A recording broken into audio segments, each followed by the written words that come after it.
আপনার কি ডায়ালিসিস চলছে অনেকদিন ধরে এবং ডায়ালিসিস করতে করতে হাঁপিয়ে উঠেছেন, বা আপনার কি কয়েকদিন আগে কিডনি ডিজিজ ধরা পড়েছে এবং লাস্ট স্টেজ, তো আপনাদের কি অফার করা হয়েছে যে আপনি ডায়ালিসিসে যাবেন না ট্রান্সপ্লান্ট করলে বেটার হবে? তো আপনারা কি ভাবছেন যে ট্রান্সপ্লান্ট করলে কি আমার ডায়ালিসিসটা কমপ্লিটলি বন্ধ হয়ে যাবে, বা আপনার লাইফ কেমন হবে, বা ভবিষ্যতে আবার ডায়ালিসিসে চলে যাবেন না? তো চলুন আজকে আমরা ডিসকাস করি কিডনি ট্রান্সপ্লান্ট নিয়ে।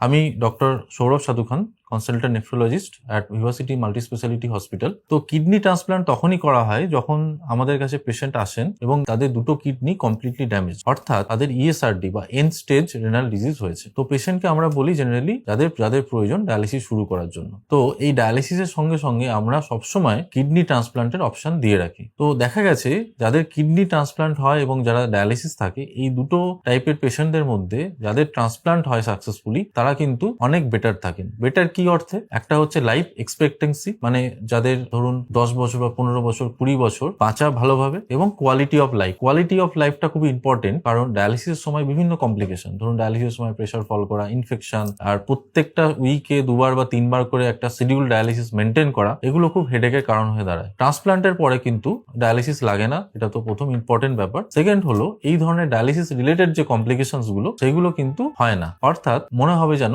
একদম পুরো কমপ্লিট নর্মাল লাইফ লিড করছেন। এই ট্রান্সপ্লান্টের ওয়ার্কআপটা কিভাবে শুরু হয়? প্রথম ইম্পর্টেন্ট ব্যাপার হলো ডোনার, অর্থাৎ আপনাকে কে কিডনি দেবে। আমরা অলওয়েজ প্রেফার করি ব্লাড রিলেটেড বা আপনার ফ্যামিলি মেম্বার থেকে যদি কেউ কিডনি দিতে পারে। ব্লাড গ্রুপ ম্যাচিং এবং বাকি অন্যান্য আদার ক্রস ম্যাচিং পরীক্ষার মাধ্যমে এবং যে কিডনি দিচ্ছেন তার অনেক পরীক্ষার মাধ্যমে আমরা নির্ধারণ করি যে এই কিডনি সুইটেবল ফর ট্রান্সপ্লান্ট। তারপর আমরা একটা অপারেশনের দিকে যাই, যেটা অ্যারাউন্ড 3 to 5 আওয়ার্সের একটা অপারেশন, এবং সেই অপারেশনের পরে 7 থেকে 10 দিন পেশেন্ট হসপিটালে থাকেন, কমপ্লিট মনিটরিং হয়, এবং বাড়িতে যাওয়ার পরও প্রথম 2 to 3 মান্থস খুব ইম্পর্টেন্ট ভাবে এবং খুব ইম্পর্টেন্সের সাথে আমরা মনিটরিং এ রাখি এবং পিরিয়ডিক ফলো আপ হয়। তারপর আস্তে আস্তে সেটা 2 মাস, 3 মাস, 6 মাস এরকম আমরা ফলো আপে পেশেন্টকে দেখি। তো ক্রিয়েটিনিন এবং বাকি টেস্টগুলোর সঙ্গে আমরা সবসময় পেশেন্টকে বলি হেলদি লাইফস্টাইল মেনটেন করা, ডায়েট মেনটেন করা, এবং তার সঙ্গে মেডিসিন যেন কমপ্লিটলি ভালো করে খান। তো এইগুলো মেনটেন করতে পারলে কিন্তু দেখা গেছে যে একটা পেশেন্ট যখন ডায়ালিসিসে থাকে, সেই পেশেন্টের তুলনায় যে পেশেন্টের ট্রান্সপ্লান্ট হয় স্মুথলি, সেই পেশেন্ট অনেক বেটার থাকে, তার কোয়ালিটি অফ লাইফ অনেক বেটার হয়, তার